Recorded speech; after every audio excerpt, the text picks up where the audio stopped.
The first they showed a campaign video where it was like you're playing as Vikings and there were samurai invading you, or you were invading the samurai area, and it was awesome. Like they have Right. a combat system where you pick where you're blocking, Yep. so and you like have to watch their stance Yep. to see like are they going to attack high, are they Yep. going to like stab me? Like you have to like prepare your defenses while also like being ready to attack. Yeah, And it's awesome. It's like a methodical sort of like you can't hack it. So it just kind of reminds me a little bit of like games that I like Dark Souls, where you're not gonna win if you just keep mashing a button. No, I love that. It's an interesting game dynamic where they've got that going on there.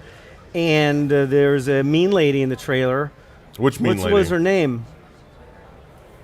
Oh, what is her name? Apollina? We're going to find out what she has to do. Maybe she has something to do with why these three people... I want to know about this game. I want to know about this game type. Hey, Adam, I have an idea. Let's find out more by kicking it to the other guys who have For Honor. Look at this transition we have going. It's pretty good. Dude, you guys, that's really on point. Thanks. I'm shocked that you'd be interested in the Vikings, Adam. Big surprise Wonder there. why. All right, so welcome back to Rooster Teeth at E3, presented by Jason Bourne. We're here with Gaelic Simard, the associate producer on some game called For Honor. It's, I don't know, I feel like it's been mentioned on this stream previously at some point. But you guys have something new that you're showing this E3. This was, by the way, like far and away like our biggest, happiest surprise last year. We had it on the show. We saw the domination mode with the knights. And since then, you guys have shown some Vikings, you've shown some samurais, and now you're showing the campaign. Yeah, that's it. For this E3, we want to get the message across that we have not only an awesome multiplayer, but also an awesome campaign, where with the same core mechanics of the art of battle, where you get to really feel the weapon in your hand, you will get to play as knights, Vikings, and samurai in the campaign. Now, that's that feeling of weight in the combat is. I mean, we played this a year ago, and it felt polished at that time. There's something to it where it feels like you have a controller in your hand, but it still feels like you're wearing the armor and like you're struggling to pull off these feats. It's very impressive. How do you balance that between all the various factions? Do they feel significantly different, like as you're playing in that weightiness? Yeah, each character feels totally unique. We use different mocap actors to make sure that every time you play a new character with a new weapon, it's accurate. It feels like the way that it should feel. Everything is mocapped, and with our totally new animation system, not only does it look great, but it also feels great in the controller. Yeah. So it seems like watching the gameplay for this that it plays very differently than any game I've seen in the past. Yeah, totally. So it's obviously a big departure from titles you've worked on in the past. What led the studio down this direction to try to pursue something wildly different? I guess the core fantasy of what if we could have a controller scheme that permits you to get that feeling across was so strong. And when we started testing it, we found something. So everyone was excited about it, and we wanted to test it out and iterate on it. So that's what we worked on first. Once we nailed that, then we started to add all the other pieces, the multiplayer, the campaign around it. That's great. So as far as, I don't know if you've talked about this yet or not, but as far as the way that the campaign progresses, how does that work? Is it like a level-based system, or is it more open world? Are there side missions? Like how do players approach that? We're not talking too much about the progression itself today, because we want to keep some surprises for you guys later. But how the campaign will work, it's one story arc about how Apollyon, she's the main villain, is orchestrating chaos between the three factions because she believes that might makes right and that the wolves should run free.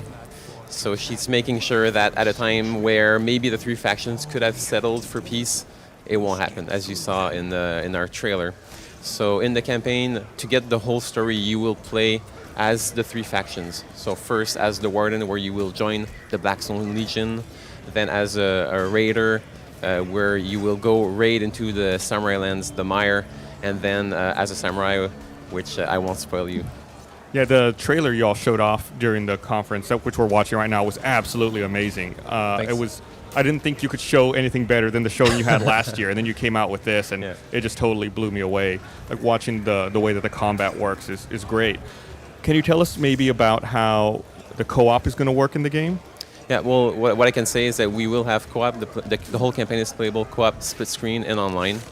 And yeah, and it's also an awesome experience. So it's cool that you're doing split screen. I feel like a lot of times it's easy to just forget about split screen or wipe it under the rug. Was that important to you guys to maintain that couch co-op feel for the game? Yeah, totally, because that raw feeling that you get when you play feels even more awesome when you get to play with someone next to you on the couch.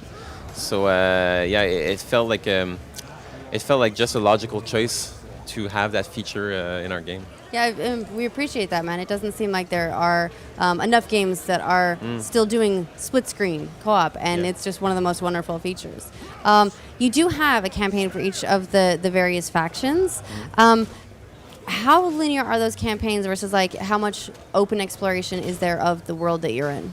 Yeah, it's not an open world. As you saw in both of our missions, we want to create strong experiences. It's not linear because the player can choose how to accomplish his objectives in each of the missions, but the story arc and the way that the missions are given to the player, that is, yes, linear, because we want to tell a specific story. That's cool. So it seems like, what kind of inspiration do you draw from, or does the team draw from when approaching a game like this? Because sometimes I'll think about like Dynasty Warriors and games of that genre. You know, what is it that inspired you guys to ultimately come together on this game? Yeah, that one is kind of weird because the main thing that inspires us is the art of battle, and then when we have discussions about what type of games we are, what genre are we, like we're unique, so we take inspiration from different games, but yeah, I think everything comes from the art of battle and that fantasy of wielding the weapon. Do you think that, you know, I'm thinking about how excited I am for this game. Hold on, let me take a look here. So the game's coming out in 2017. You wrote down a lot of notes. Yeah, I have a ton of notes. So the game comes out in 2017, that's correct, right? Yeah, on February 14th. I'm sorry, when was it? February 14th. February 14th. Valentine's Day. That's Exactly. right. I said it's a perfect Valentine's Day gift. Yeah. So, It's because of the co-op, isn't it? Exactly. do you think that, or are you guys having any thoughts about like a competition-focused side of things, like leaderboards or scoring versus your friends? I can't get into that today. But there are upcoming live periods, so please go register on forhonorgame.com to get information the moment that we have it. Brilliant. Yeah. So is there any interaction, like when I'm watching, this segment where there's the landing and the Vikings are attaching, is there any interaction between the player and his AI companions, or are they just going forward and attacking and engaging in the battle, and you're more focused on the bosses like this? Yeah, the gameplay is really about you and the enemies that you're fighting. So we have different types of enemies, as you can see now.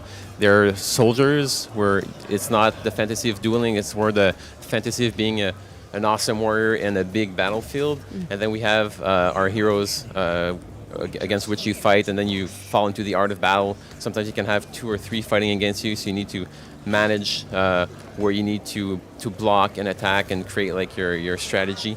Yeah, and it makes me think, so we were talking earlier about inspirations, it makes me think also of MOBAs, where you play a champion, and yeah, there are other smaller soldiers, there's other creep, but you don't really concern yourself so much with them. You're more focused on the other champions and approaching them head on. Yeah, there's solely some similarities with that genre. Yeah. So there, when you're developing this game and researching it, each of these combat styles are very, very different. Do you guys bring in experts on all the various styles and how the styles would then realistically interact with one another in order to make sure you guys nail the combat? Yeah, we do. And like I said, everything is mocapped specifically for each hero to make sure that it really feels the way that it would feel when wielding that weapon. It's all about. Our game is really about emotion and that feeling of being a warrior on the battlefield. It's about like it's feeling personal. So it was super important for us to make sure that if I told you were going to use the German broadsword, then first when you use it to play it looks authentic, and also that it resonates with what you would expect it to be. like in your dreams, basically. So with 3 factions in the game that we've seen, I think about, and maybe this might sound dumb, I think about like paper, rock, scissors.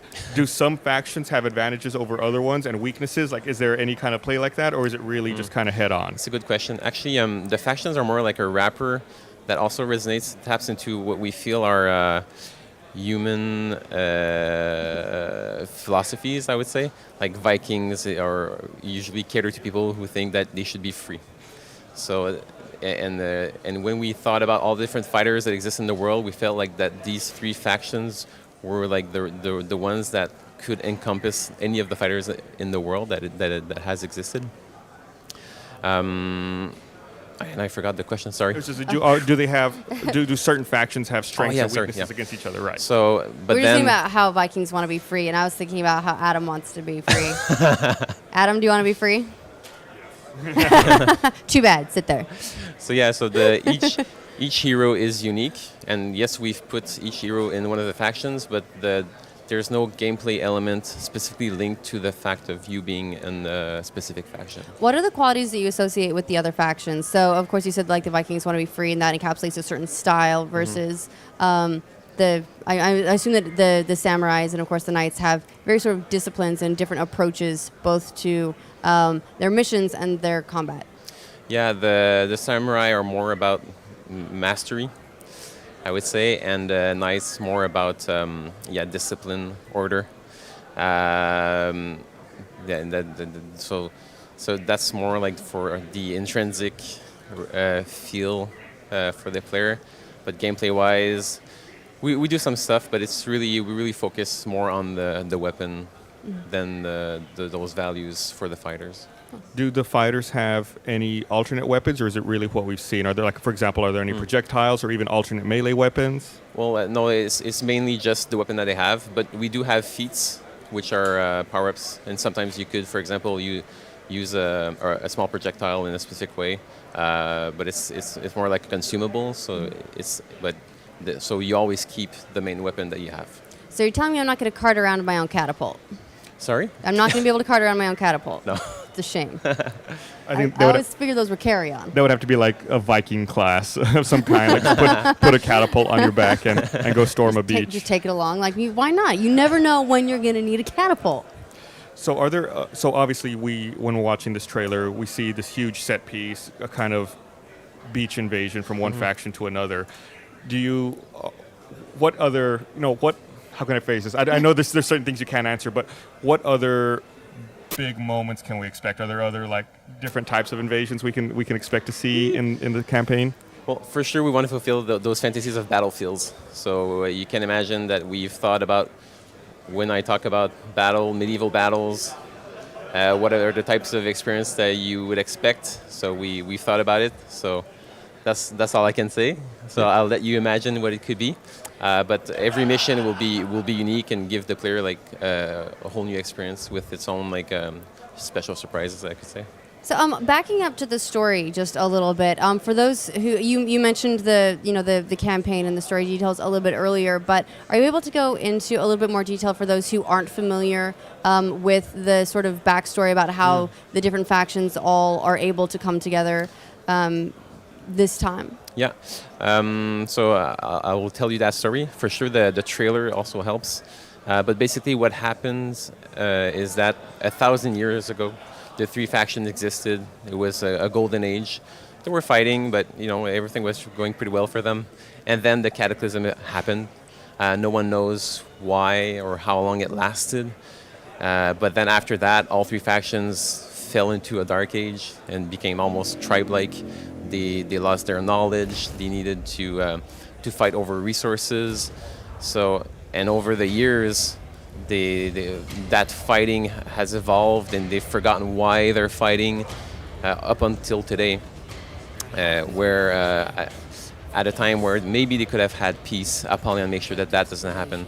And what's interesting is that the campaign story is set a couple of years before the multiplayer, so we're kind of also explaining why in our multiplayer campaign the 3 factions are fighting. Okay. Oh, I like that tie-in between multiplayer and single player. I feel like a lot of times multiplayer can be thrown in as an afterthought, so I like putting forward thought into how it all connects together. Yeah, a lot of times it seems like there's a disconnect there between, you know, the story and like you're going for peace and you fix the world and all this stuff. But then there's the multiplayer where everyone's fighting no matter what. Yeah. So you talked about fighting over resources, and I think that's apparent in the trailer you all showed during the press conference, where, you know, there's water on the ground. Yeah. Apparently fresh water, and everyone's got to fight for it. Yeah. And it just goes to show, I guess, how deep rooted this struggle is between all the different factions over limited resources in the world. Yeah. So are there any, you know, we've seen all this very brutal, very visceral combat, you know, hand-to-hand melee combat. Are there any other fantasy elements or any supernatural elements in the game? Or do you keep it a little bit more? I mean, obviously it's a fantastical premise, but do you keep it realistic in terms of the physics, or do you play with it a little bit? No, we wanted to stay pretty realistic in our game. So inspired by historical characters, not facts, and then create our own world because we're still gaming. We want to create like cool experiences. So giving us liberties on the story. But yeah, we didn't feel like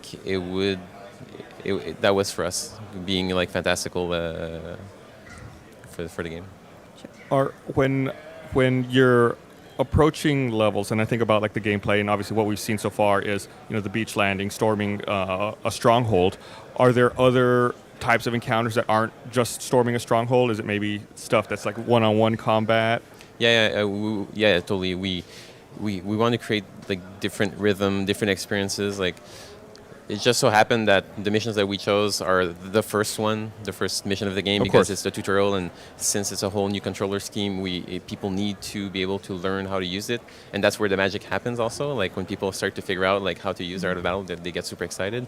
And the other mission felt very interesting as Viking D-Day on Samurai Lands. We felt like this had a strong resonance, but we will have other missions with a different rhythm where it's more like 1v1 and with downs between fights and all that. So yeah. You know, speaking of the combat, that's one of the things that I really like about it is it's just a little hint of how you hear a real swordsman work, in that you keep an eye on the person's stance, and that's how you know what's coming.